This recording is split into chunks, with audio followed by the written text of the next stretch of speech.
All right, in the interest of time, I think we'll go ahead and get started, everybody. I want to thank everybody who has joined in on the first webinar of the year hosted by the Young Leaders Network. This webinar series is ran every other month each year with a different topic of 101 type or rudimentary education of different subjects within the industry. This webinar presentation is about project labor agreements. And I would like to make an announcement to all those that we will be recording the presentation audio for and including it in the library of FCA's Young Leaders Network presentations, so that anybody interested in finding out more about this, or perhaps they weren't able to make the presentation, can look it up at a later date. A little bit of housekeeping: if you are on an iPad or a phone, in the screen as you're viewing the presentation, on the top of the screen, you can click to show video if you elect to show video, and you can also click the microphone to turn on and off your mic if you're connected through. Also, if you're on a laptop, the controls are in the bottom left-hand corner. There you can click to share video if you so choose, and mute and unmute your microphone. If you are on a conference call line or have called through your phone, *6 will mute and unmute your phone.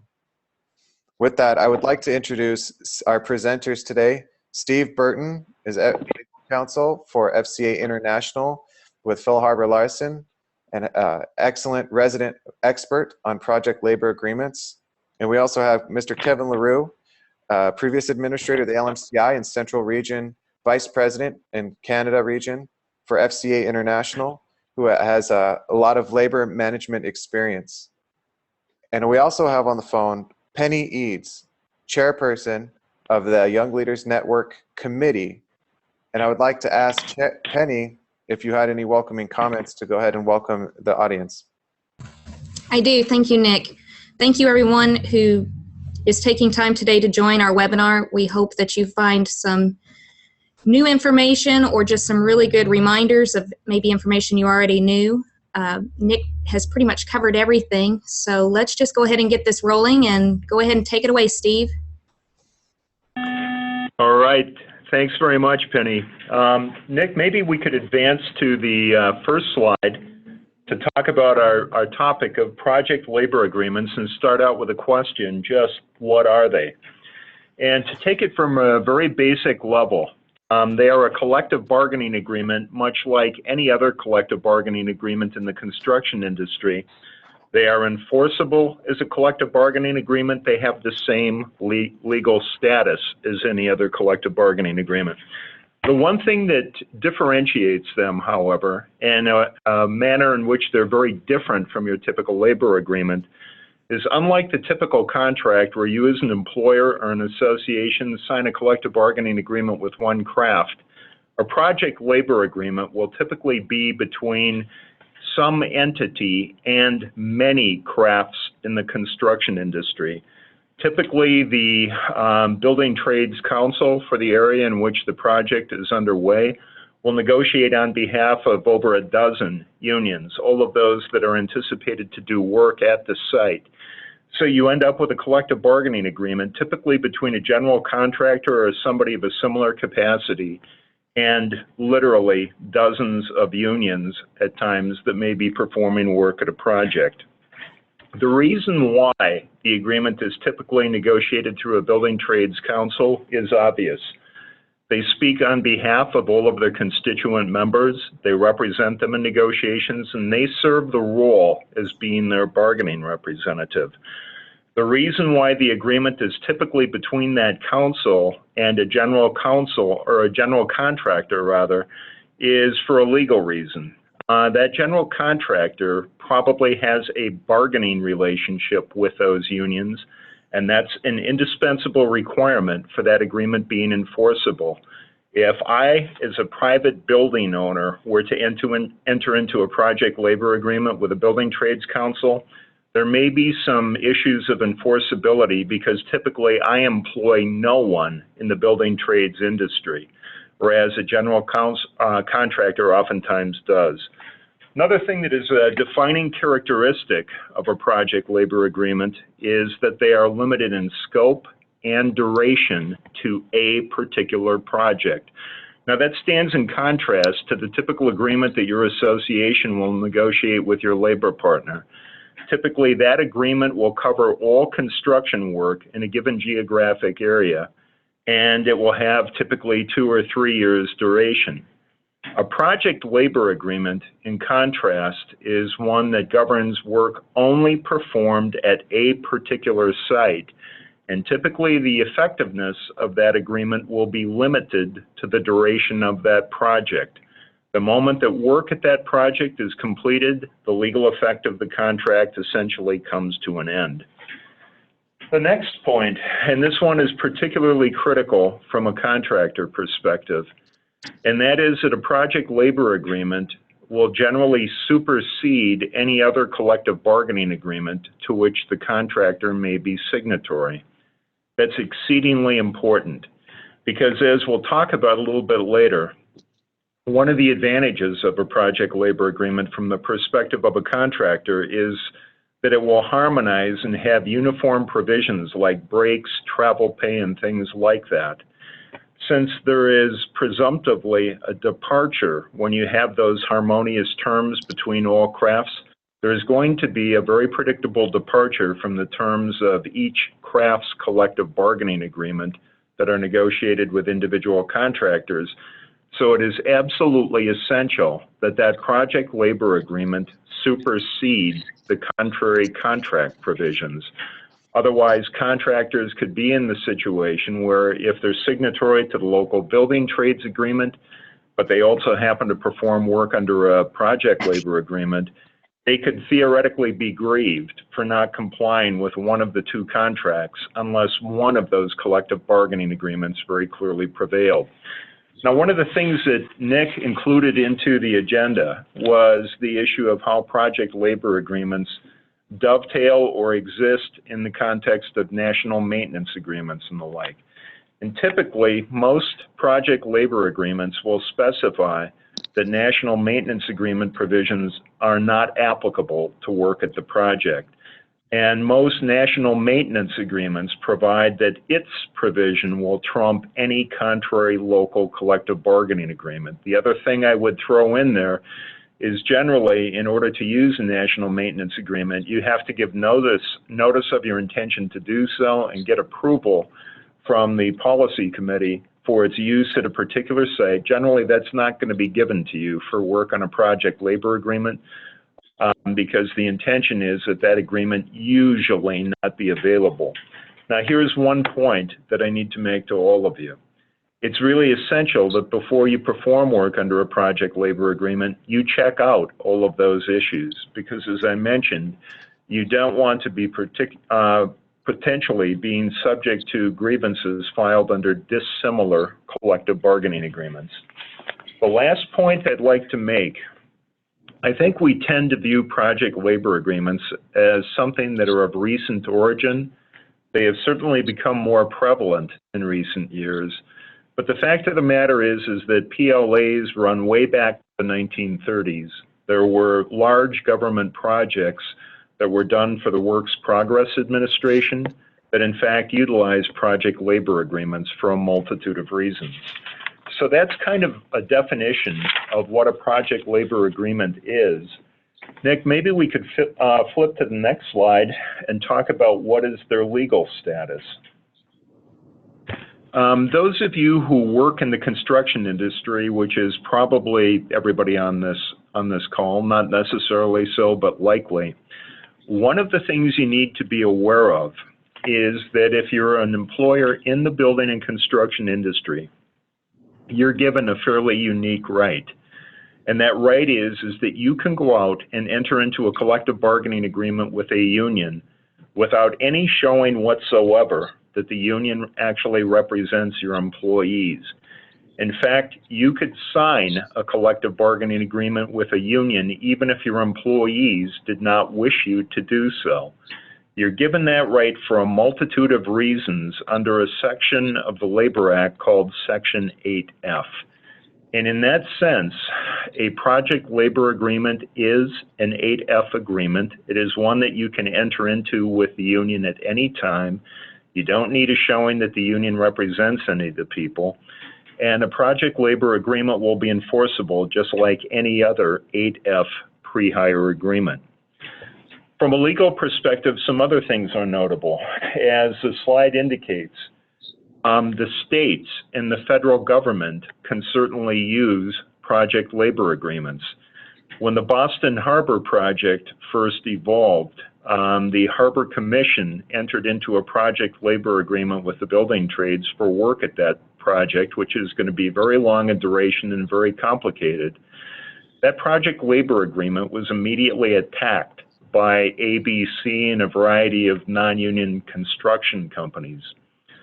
That case ultimately got to the United States Supreme Court, and the Supreme Court held that project labor agreements are available to states and the federal government as long as, in this case, the state was acting as a market participant, meaning the state was procuring services. They were procuring construction services from the building trades and the employers.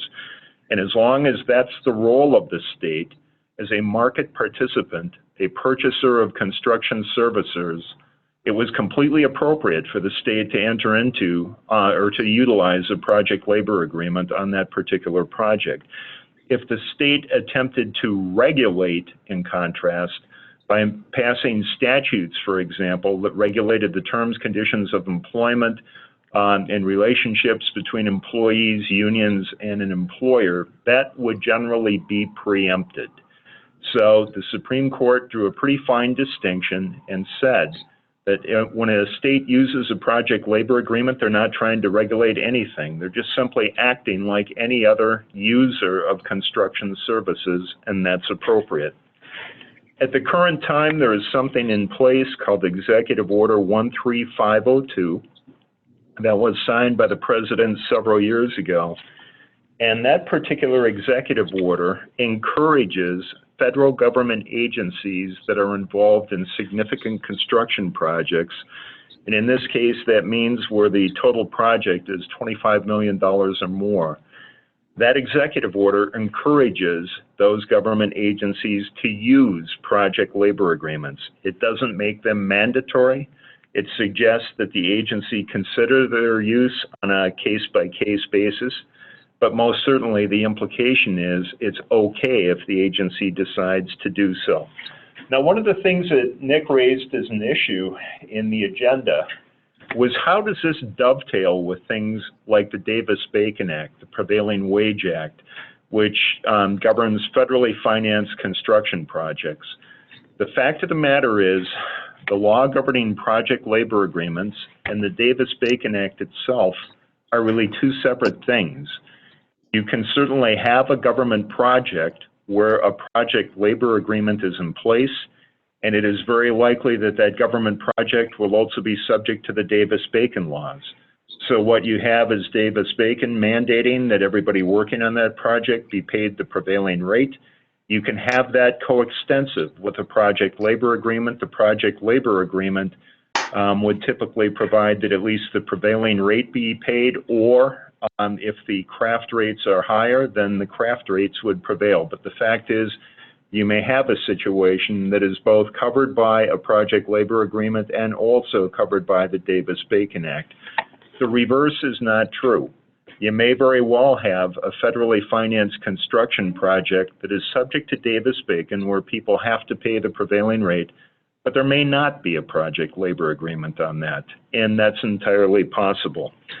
Okay, that's the overlay with the federal government. Let's take a look at it for a moment from the perspective of the states. Some states, predominantly in the Southeast and Southwest, have gone a different direction. And some of them have actually prohibited the utilization of PLAs by government contracting entities. And the reason why they have done so is a multitude of reasons, but typically it relates to perceptions about the cost and not wishing to be locked in exclusively to the use of unionized labor. Nick, maybe we could go to the next slide, which is the advantages of a PLA. And when we talk about the advantages, I'm looking at it purely in the context of the unionized construction industry, and that happens to be the facet of the industry that I represent. First off, the number one advantage to a contractor that is working under a PLA is typically that contract will absolutely prohibit all strikes during the course of the project.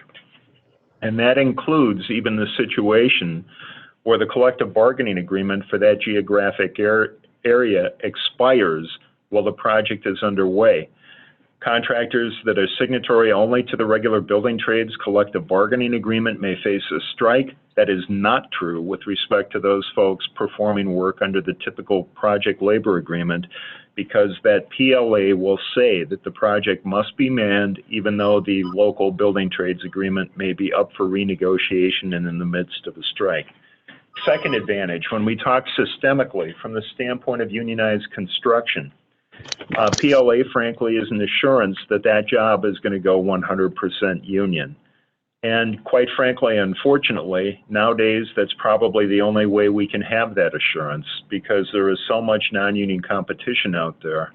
A PLA is really the only effective way that you can assure that all of the crafts on that project will be unionized.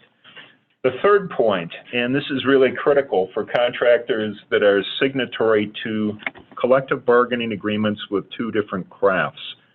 I think we all know that it is very common for two collective bargaining agreements to overlap in terms of jurisdiction. In other words, there are very oftentimes situations where the jurisdictional claims of the IUPAT will conflict with another craft out there that also has a collective bargaining agreement. And unfortunately, if you're a contractor in that position, you can be caught in the middle of a jurisdictional dispute. Contrary to the popular misimpression, being signatory to those two agreements doesn't give you the right to pick and choose. In fact, what it does is it sets the stage that if you assign work to one craft, the other craft may very well grieve you, with the effect that you can end up paying twice for the same work. One of the inherent advantages of a PLA is that typically they require all of those disputes to be sent to something called for the Plan for the Settlement of Jurisdictional Disputes in the Construction Industry. That plan will make a very quick resolution of the issue, and the contractor will not be subject to a damage claim by the union that didn't get the assignment that it was seeking.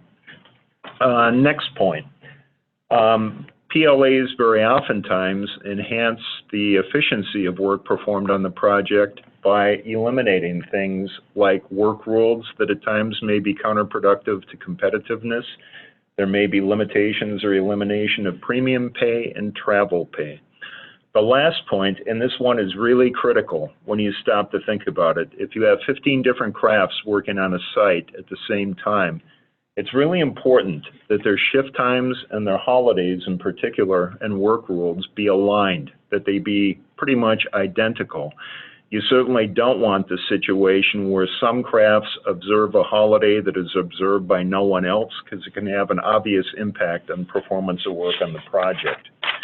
Next, maybe we could go to the next slide and talk about the flip side of the coin, and that is the disadvantages.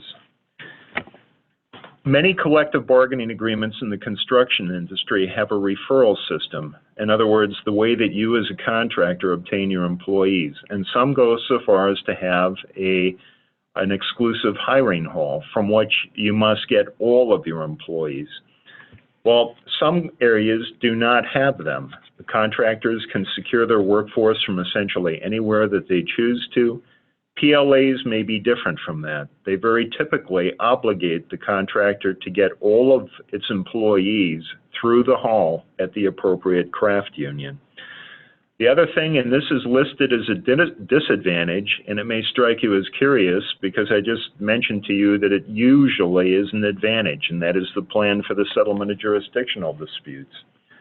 Again, PLAs typically require that any jurisdictional dispute be resolved through that group. That's generally helpful.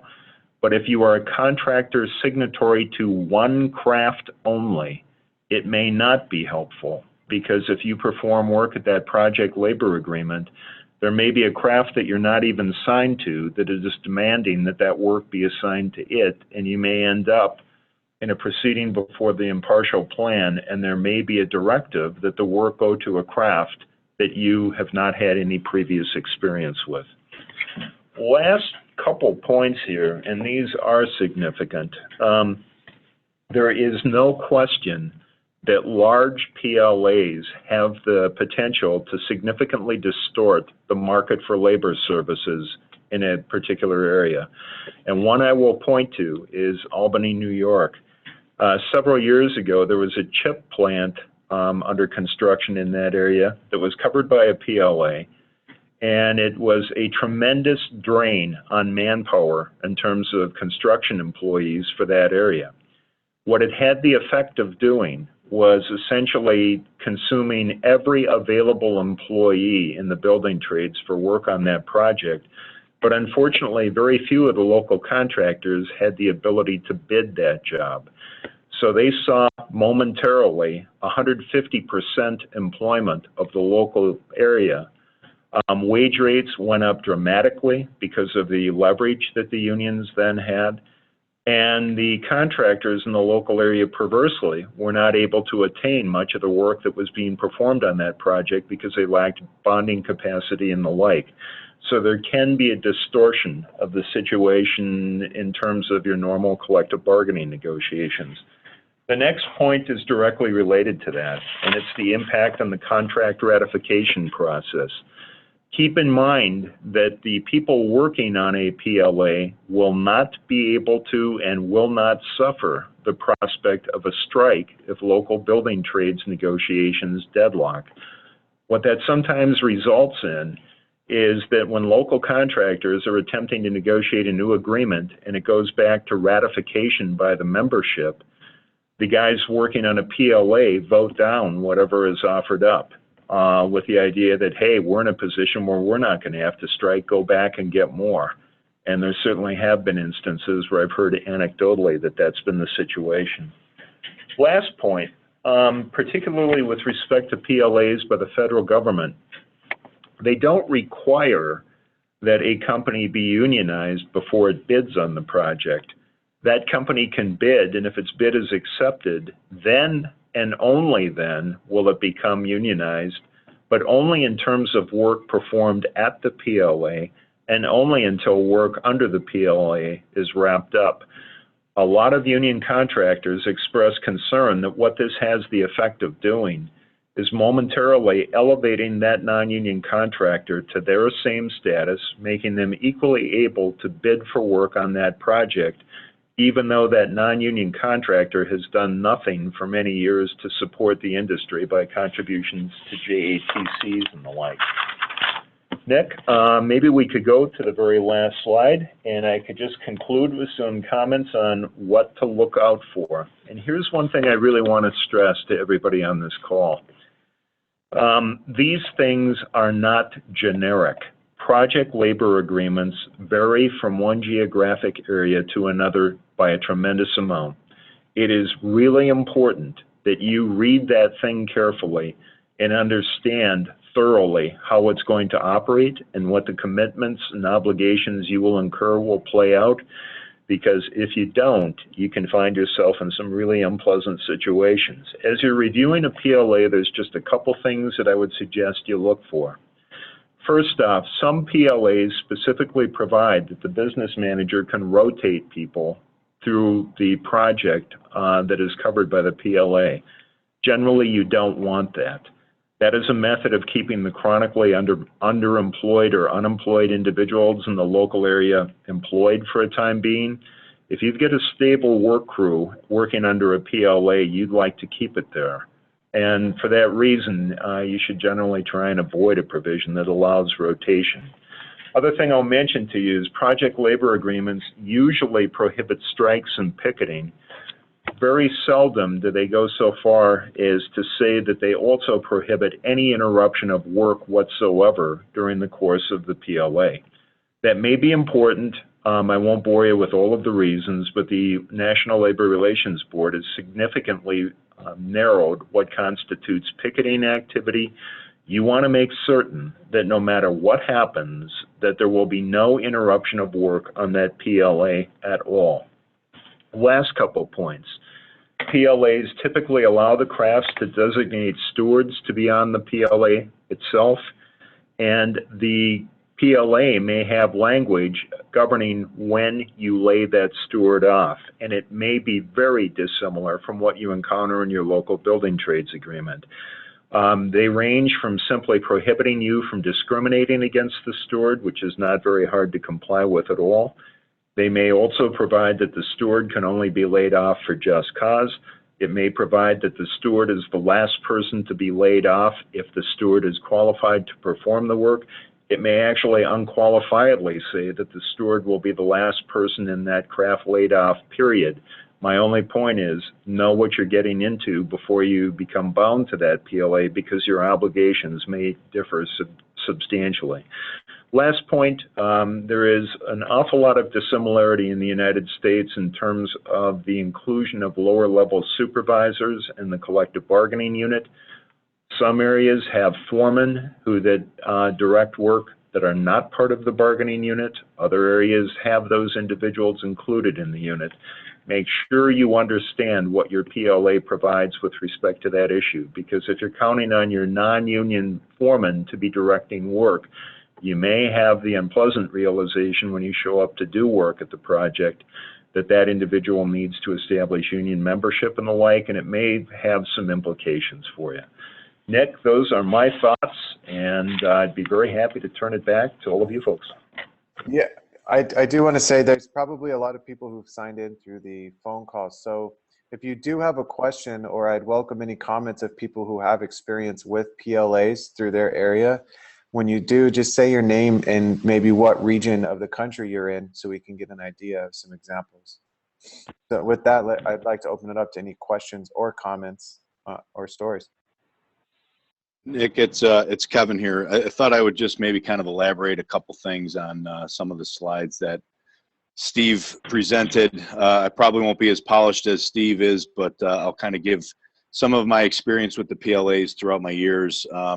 You know, referring back to the first slide, when he's talking about who negotiates the agreement, I think it's important to point out that when the building trades of a local area designate 1, 2, maybe even 3 people to represent the crafts and the negotiation of PLA, it's important for our contractors to be aware and stay in communication with that bargaining team or negotiating team, so to speak. In many cases, and I'll keep away from specifying certain areas, but in many cases, you'll have building trades or people on the negotiating team for the PLA from another craft who, quite frankly, are from another union who have their union's best interests at heart. So when the negotiation of the language of the PLA in a specific area is crafted, many times it comes around where you know, the drywall finishing or certain aspects of the painting or the fireproofing or the glazing work, you know, the language is written that could maybe be detrimental to the, you know, to the signatory employers that we have in our crafts, our core crafts. A specific example is out west, there was an example where one of the negotiating agents for a specific PLA wanted to get a higher rate for his members in a certain craft, so he agreed to go with the higher craft wage from another union to, in his mind, help his members get a higher wage for the certain PLA.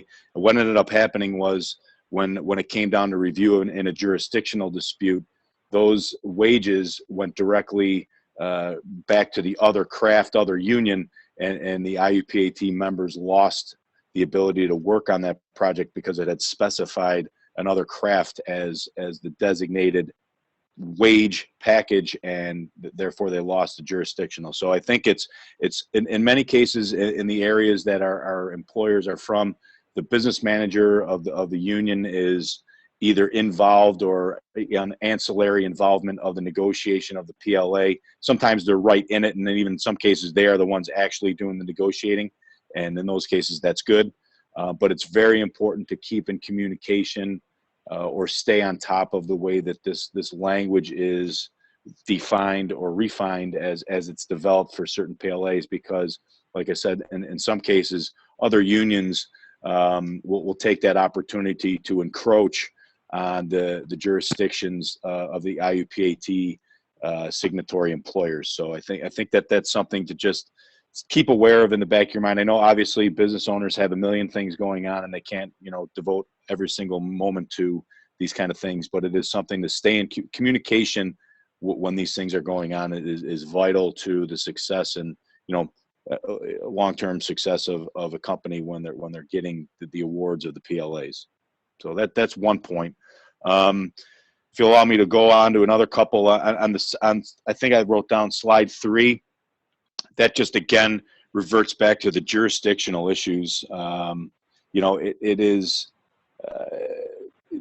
unions, as we know, the building trades unions are constantly in conflict with one another regarding work scope because of the difficult times that unions have keeping market share. So they're all fighting over similar work scopes, and it's very important to make sure that your interests as for your company are represented in these negotiations. It's very easy.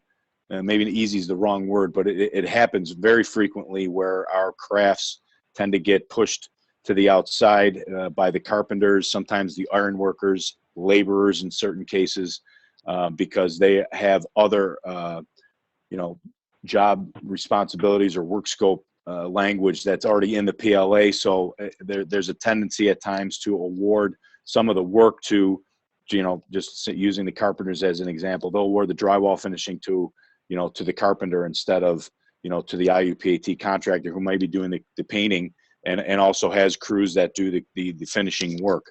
So again, it's these PLAs, the language when it's written, when it's crafted, the people who are working on it from our building trade side is very important to stay in touch with them. And getting to the non-union part, I'm on the last slide there, the second last slide, Steve. Non-unions, it allows the non-unions to work under a temporary CBA. And many of you may know this already, and I don't mean to repeat, but when non-union contractors are awarded the project under a PLA, there's a way that they have to operate in that structure of the PLA. If the PLA wage package that's awarded is similar or the same as a union commercial paint wage package, say it's $42 an hour in a certain area, the non-union contractor is obligated and legally obligated to pay their workers, their employees, that wage. And in many cases, they don't do that. They will pay them, what they normally pay them with a little incentive or whatever, and the non-union contractor will take the rest of it and basically pocket it. Many times the non-union worker that's working on a project has no idea that they're even working under a PLA agreement or what the hell a PLA even is, quite frankly. So there are legal steps that are involved as far as certified payrolls where non-unions, when they're requested or if they're asked to present their certified payroll on a PLA, it is a work of a local union business representative or somebody on the local staff that will help enforce to make sure that the non-union contractor, if they are awarded the project to conduct their business properly, and if not, in many cases that is the way that they are exposed and held accountable to operate their business. So I know that, my last point is with PLAs, it is, as you saw, I think Steve's slide said that there was 21 states that do not enforce the PLA requirement, if that's the right way to put it. But in PLA, quite frankly, is one of the last avenues that union signatories have to get awarded work that is publicly funded. The publicly funded work, taxpayer funded work, I guess is a good way to put it also, is a very polarizing topic in the political arena. Right to work factions, politicians, and even the general public are many times opposed to project labor agreements because of the uneducation as far as what they provide. The middle class worker trying to preserve that. So it is an opportunity for politicians and the public to scrutinize and criticize the awards of the PLAs. So when we're involved in that arena, it is very important that we are aware of the ramifications and what the perceptions are of the PLAs. Thankfully, they're still holding strong in many areas, and we hope that they continue to be, because without that avenue, many cases it would be almost impossible for a union signatory employer to compete in that arena without the PLA language. So I know that I kind of rambled on there with some input to the slides, but if anybody has any questions on that, on what I commented, please feel free. Thanks, Nick. Those are excellent comments. Thank you very much, Kevin. And also just another reminder to anybody on the phone, if you're trying to say something, *6 will mute and unmute your phone. So in case you're trying to ask a question and it's not answered, it's possible that the phone muted. So just as a friendly reminder. And now I'd like to open it up again following Kevin's great comments, if there were any follow-up questions or comments. Hi, Nick. This is Penny. I have a couple of questions. This is Penny Eads. And just for those of you that don't know, I am located in southern Indiana. Steve, back on the slide regarding the legal status, the first line talks Sure. about the PLA being permissible under an 8F. What if you are a 9A contractor? Is there a conflict to enter into a PLA? Not at all, Penny, and that's really a great question. The distinction that Penny makes is there are 8F bargaining relationships and 9A bargaining relationships. An 8F is not based on any showing that the union actually represents anyone, whereas a 9A relationship is where the union has shown and proved that it represents a majority of the contractor's employees. There is no real issue of a contractor that is signatory to a 9A collective bargaining agreement also becoming signatory to a project labor agreement, because typically you're going to be using the very same employees at that job site. If you have to secure them from a different source, you're still going to be recognizing that same union or a related local as the bargaining representative of employees. So as a practical matter, there really isn't an issue there. Thank you very much. And I just have two more, I hope, quick questions, because I don't want to take away from anyone else that's got questions. But you mentioned briefly about national maintenance agreements along with project labor agreements. And if you have a site that is under a NMA, but a specific project on that site has a project labor agreement, what conflicts, or are there any, that we should be aware of that might happen? That's a great question, because the fact of the matter is you're very likely to have work at the PLA portion governed by a project labor agreement that says that its provisions will trump any other collective bargaining agreement except for the ones that are specifically appended to it, and it won't include an NMA. And you will also have the NMA agreement saying that its provisions trump every other collective bargaining agreement, and that its provisions will prevail. The only thought and the only suggestion I have for you on that one is that underscores why it's critically important to sort that out before you perform work under either as to that site, because otherwise you can be walking into a very, very difficult situation in terms of complying with the requirements of both contracts, particularly with respect to issues like fringe funds. Wonderful, thank you. And my last question on the disadvantages slide, and Kevin, you touched briefly on this with the temporary union status. Is that status for that project only, or do they temporarily sign a CBA, and so for that duration of that project while they're under that temporary status, can they go and bid other work as a union contractor? No, I don't believe so. No. That's totally correct, Kevin. The fact is that the project labor agreement is not only limited in duration to that project, but also to that project itself. the fact that somebody is bound to the PLA, it would not allow them to operate as a union contractor away from that project.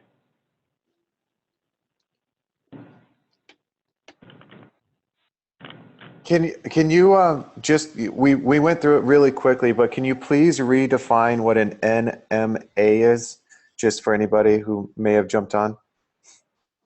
Yep, an NMA is a National Maintenance Agreement, and they are administered by something I think called the National Maintenance Agreement Policy Committee, and they are typically agreements that govern the performance of certain in-plant maintenance work in a certain number of crafts. And they're certainly there with respect to the IUPAT, I believe. I believe they are also there with sheet metal and the UA, for example. And they are an agreement that typically gives the contractor working under an NMA some advantages in terms of enhanced mobility and the like, and kind of unified terms to be employed at the NMA project. But they are limited in use only to certain types of projects, and very oftentimes only if the contractor has secured advance permission from the international to use it. It is a contract directly between the international union and that contractor. It is not something that is negotiated locally. This is Nick with FCA. If there's a project that's going on and it's kind of understood that a majority of bidders are union contractors, but there's still an opportunity or a bid-in of a few non-union contractors, and it's almost spoken that, you know, it's likely to go union, would you recommend that the local area in its best efforts try to get a PLA on that project? Or does that kind of create unfavorable conditions for those union contractors who might have been able to secure the work without one? That's a great question, Nick, and it relates directly back to some observations that Kevin made that were, in my judgment, absolutely right on the point. Usually, without knowing nothing more, being an advocate for unionized construction, usually it is always in your interest to try and get a PLA, because it's about the only way you can assure nowadays that that project will go 100% union. Yeah, there are definitely disadvantages from time to time in having a PLA, but I would throw out there that when everything is considered, getting a PLA is the preferred thing to do, because it's the only way we have to keep, you know, what market share we have. Thank you for expanding on that again. That was a question that came in. Thank you. I'd like to open it up to anybody else who may have a specific question for their market or general questions about PLAs. Well, thank you everybody for joining this webinar. This is the first webinar of 6 that will occur this year. The next webinar announcement will be going out. The topic is going to be Collective Bargaining Agreements 101, Understanding Your Collective Bargaining Agreement. This is a presentation that was given by Steve last year, and we will be, by popular demand, we will be repeating this CBA webinar. Also, the Young Leaders Network, who hosted this webinar, is hosting their bi-monthly conference call, and anybody who attended this call is invited to participate on these calls. A young leader would be identified as anybody new within the management industry as a business owner or otherwise, or somebody under the age of 40 in the industry. Another few items, I would encourage everybody to keep an eye out for the FCA International Leadership Conference announcements. It will be May 6th through 9th in Chicago, Illinois this year. And also, if you are a contractor, I would encourage you to register for the CREST Awards, Contractors Recognizing in Safety Training. This is an excellent opportunity for your company to be recognized on an international level as one of the top 10, top 25, or even safest contractor in North America. It's proven very valuable to any of the people who have placed in the top 10, and I would encourage anybody on this call to please reach out to FCA International, your local vice president, or our safety specialist, Cindy Spangler, for more information.